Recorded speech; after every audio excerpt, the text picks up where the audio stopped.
Let's face it, there are some facts that you have always known as a Star Wars fan. While these facts might be deeply ingrained in your subconscious, they serve as a delightful reminder for the rich tapestry woven by George Lucas and the creative minds behind this beloved franchise. So grab your lightsaber, adjust your Chewbacca mask, and welcome to Star Wars Deconstructed. Students of the Force and acolytes of the galaxy. Whether you're a Jedi, Sith, or somewhere in between, join us today as we remind you of some interesting Star Wars facts that you may have already known. Let's talk about the incredible sound effects in the Star Wars universe. You know those futuristic, out-of-this-world sounds that made the original trilogy so immersive? Well, they were the result of sound designer Ben Burtt's ingenious tinkering with everyday objects. And guess what? Some of those sounds were happy accidents. Take, for instance, the iconic hum of the lightsaber. Burt stumbled upon it while he casually carried a microphone across the room.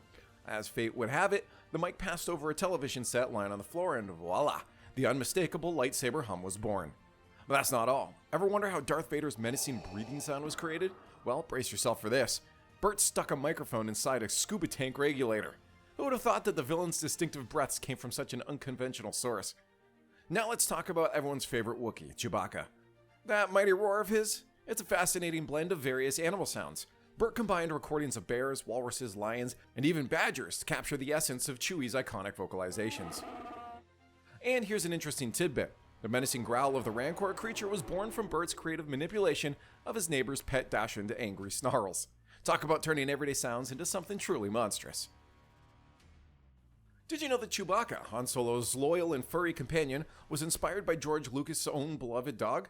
It turns out that while Lucas was writing A New Hope, he had an Alaskan Malamute by his side. This sweet dog would always keep him company, sitting right next to him during his writing sessions. Even when Lucas went out for a drive, the faithful pup would claim the front seat.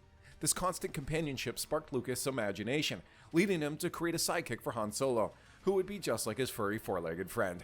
And here's a fascinating connection. Lucas's Alaskan Malamute, named Indiana, would later serve as the inspiration for another iconic character's name, Indiana Jones. And of course you remember the intense scene in the Death Star garbage compactor. Well, guess what? The trash you saw in there was actually real. Yeah, you heard that right. George Lucas was all about creating a realistic set, so he went the extra mile to make everything look worn and used. And that included using genuine stinky trash for that particular scene. Now, here's where it gets interesting. The smell emanating from that real trash was so pungent that it had quite an impact on our favorite actors. Mark Hamill, who portrayed Luke Skywalker, tried his best to hold his breath during the shoot, but the odor was so overwhelming that they ended up bursting a blood vessel. Ouch! And spare a thought for Peter Mayhew, the man behind the lovable Chewbacca. His furry costume absorbed that trashy smell like a sponge, leaving him with a lasting aroma throughout the rest of filming. Imagine having to deal with that. Let's talk about this detail behind the formidable Grand Moff Tarkin. We all remember his imposing presence, his iron-fisted rule over the galaxy, and his ruthless tactics. But there's a little secret. While he projected power on screen, behind the scenes, Peter Cushing, the actor who portrayed Tarkin, was actually rocking a pair of comfy carpet slippers during the filming of A New Hope. You see, Cushing's feet were a bit too big for the stock boots provided by the costume department. So after enduring numerous scenes in those ill-fitting boots, he couldn't take it anymore and pleaded with George Lucas to only film him from the waist up, allowing him to slip into his cozy slippers. Just picture it. A man responsible for ordering the annihilation of Alderaan, strolling around in slippers during those intense moments on set. It's one of those delightful behind-the-scenes quirks that reminds us that even the most fearsome characters sometimes have to prioritize their comfort. Let's take a moment to talk about those iconic soldiers who always seem to miss their target, the Stormtroopers. Now picture them in your mind. What's the first thing that pops into your head? Apart from the fact that it must be incredibly challenging to see in those helmets, just ask Mark Hamill, it's hard to not notice that they kind of resemble creepy plastic skeletons when they're scurrying around different hangars in alien locales. Well, believe it or not, that was actually George Lucas's intention when he designed the Imperial Stormtroopers. In a Wired interview with Lucasfilm Vice President Doug Chiang, it was confirmed that Lucas wanted to create some seriously iconic imagery with his troopers. He aimed to make them look like living skeletons whenever they graced our screens. Specifically, the Stormtrooper helmet was crafted to resemble a stylized skull. It had a touch of mechanical elements, but still gave a nod to the appearance of a living skull. So there you have it. You probably had a hunch that these formidable troops drew some inspiration from our own skeletal structures, and that was indeed part of Lucas' master plan a long time ago in a galaxy far, far away. You know, it's pretty fascinating to think about how Jabba the Hutt evolved from his original concept to the slug-like character we all know today. Back in the early stages, the idea was for Jabba to be a fuzzy creature, which is quite different from what we ended up seeing on the screen. But hey, sometimes things change along the creative journey. When it came to shaping the concept of Jabba, the creators drew some inspiration from actor Sidney Greenstreet. You might recognize him from classic films like Casablanca, 1942, and The Maltese Falcon, 1941. They kind of modeled aspects of Jabba's character after Greenstreet, which added a certain charm to the final design. Now there's an interesting tidbit about Jabba's gender. In the early concepts, there wasn't a clearly defined sex for the character. It was a bit up in the air. But with the introduction of the new Star Wars canon through The Force Awakens 2015, all Hutts have been given assigned genders. So for the record, Jabba is officially recognized as male in the Star Wars universe. Did you know that at one point our beloved Luke Skywalker almost ended up being a girl? Back in January 1975, George Lucas was busy working on the second draft of the film that would eventually become known as Star Wars Episode IV: A New Hope.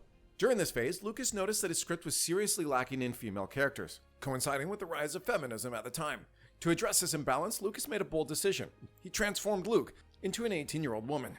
Can you imagine? There's even a concept drawing by the talented Ralph McQuarrie that shows the female version of Luke Skywalker, giving us a glimpse into the alternate path the character could have taken. However, as the script evolved and developed, Lucas introduced another crucial character, the fearless Princess Leia. With her addition to the story, Lucas decided to revert Luke back to being male again, shaping the dynamic duo we all know and love. It's fascinating to think about the creative choices and evolution that occur behind the scenes, ultimately shaping the iconic characters we hold dear in the Star Wars universe. May the Force and gender balance be with us all. Now, we all know that beings in that galaxy far, far away must have a place to relieve themselves, right? But here's the kicker. Can you recall a single moment in the Skywalker saga where a character took a quick bathroom break in the midst of an epic adventure?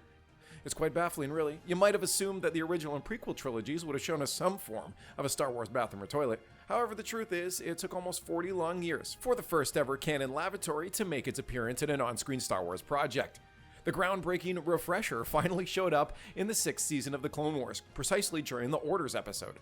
Picture this. Fives casually strolling into a bathroom located right in the middle of a clone bar on Coruscant. Talk about timing. But wait, there's more. Season 3 of Rebels decided to up the ante by showcasing an on-ship bathroom in the Double Agent Droid episode. Yes, folks, we finally got a glimpse of the much-awaited Star Wars toilet, or as they call it, a vacuum tube. The bathroom trend continued in subsequent years with appearances in Andor and The Mandalorian.